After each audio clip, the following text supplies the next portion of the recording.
with Quest.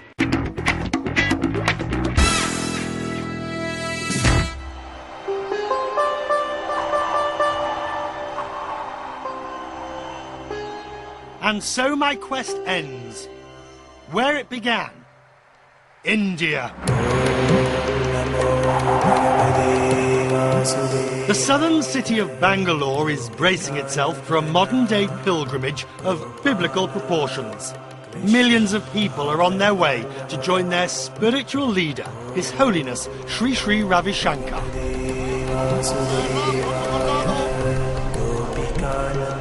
At his ashram, on the outskirts of town, his Art of Living Foundation is gearing up to celebrate its 25th anniversary.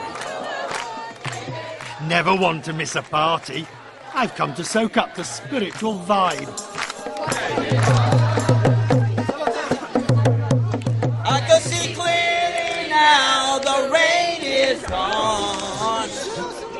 Now, India is not short of a guru or two, but when it comes to popularity, few can compete with Sri Sri. In his white robes, even a simple stroll conjures up scenes of some kind of messiah. At night, the crowds die down, giving me the chance to consult the man they call Guruji. We're talking about spirituality. It seems from what we've seen in this programme that more people are searching harder for inner peace these days. Would you agree? Correct. They want some solace, they're looking for some meaning to life. That quest has begun. But why now and why more than before? I think that at some level people are saturated with the material things that they have been having. That's one reason. Second is, whether they are rich or poor, everyone wants to be happy. And for that they have to go deep inside. But is materialism completely inconsistent with spirituality? I don't think so. That's not, it's not an impediment. You don't have to renounce everything and go to Himalayas to find yourself. You can do all, you can take care of all your responsibility. At the same time, find some time for your inner nurturing. With its pure marble temple, Sri Sri's ashram currently houses about 6,000 people. All are here to take an Art of Living course and maximise their inner peace. Meditation, breathing techniques, and a huge dose of spiritual wisdom. There's no getting away from it. It's a pretty impressive sight. Thousands of people over there learning the art of meditation and seeking inner peace. It's also a very seductive feeling. You can see what they're striving for, and yes, I'd like to have a little bit of that too. The breathing exercises, I saw some today. What do they do? What are they geared to be doing? The link between body and mind is the breath. For every rhythm of the breath, there is a particular state of mind or emotion which is attached. Like when you are agitated, you breathe differently. When you're angry, you breathe differently. When you're calm, the breath flows different. So breathing can energize you, make you more alert, more aware. It sharpens the intellect, makes your body and mind coordinate better. Very second day people start seeing the change in them, how they feel relaxed and more calm and composed, serene. And then the more they practice, that becomes a more concrete experience.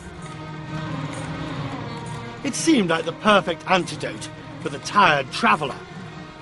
It takes time, though, to learn the art of living. However, with the help of my teacher, Vikram, I gave the basics my best shot. 3, 4, hold, 2, 3, 4, exhale. I've never really done anything like this before. I've always thought of myself as the sort of practical person. But I have to say, the deep breathing exercises, well, it has made me feel better. And if I am sceptical about the emotional benefits of doing all of this, well, I'll keep an open mind. The big question is, how do I integrate it 4,000 miles away back in my daily life? Now that's the challenge. Less of a challenge is the ashram's Ayurvedic health centre. If I'm not mistaken, my spiritual side was starting to rise up. In fact, I was positively floating. When you walk round your ashram, people bow. I know it's custom to touch your feet. Do you ever get embarrassed? You know, it used to in the beginning. I used to be a very shy person. I wouldn't like people praising and, There's a tradition in India, bowing down. The way of greeting an elder is to go completely down.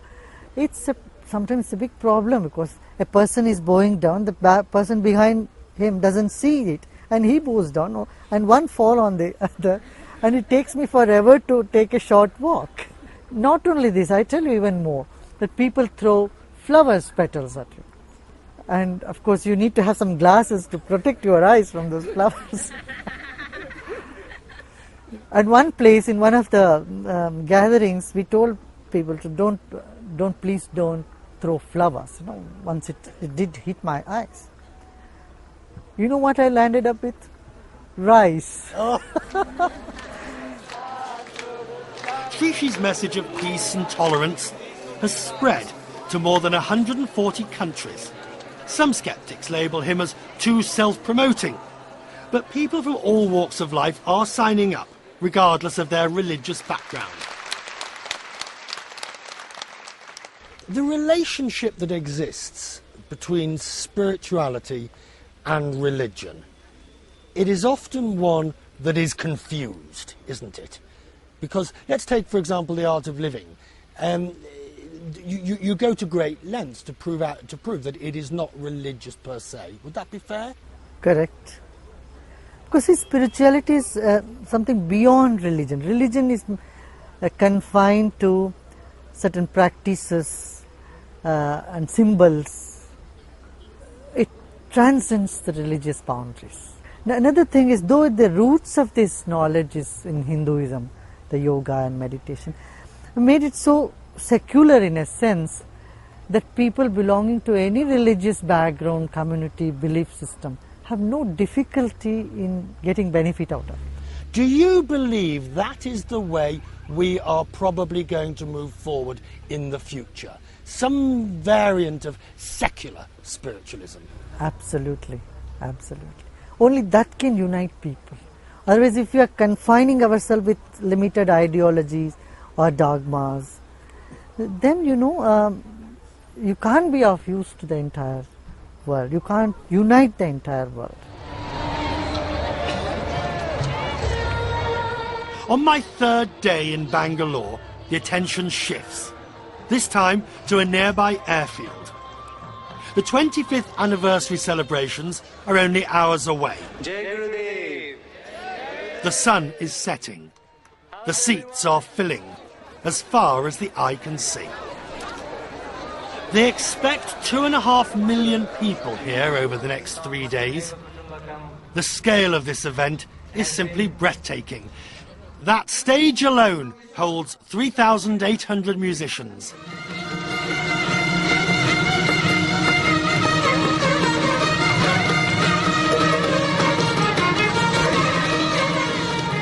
The evening rolls on.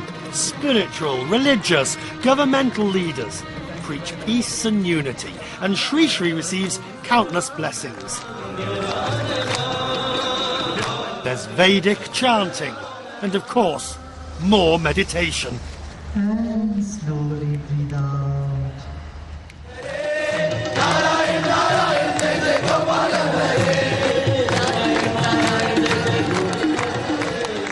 By the time I make it onto the stage, the crowds have been whipped up. into a state of mild delirium. They're experiencing a true spiritual high. And just as I'm trying to reconcile what I'm seeing with the reality of the world's problems, His Holiness catches my eye. What happened next was not part of the script. I didn't know the words, and I certainly wasn't a VIP. But there I was, next to Guruji, with a million eyes wondering who I was.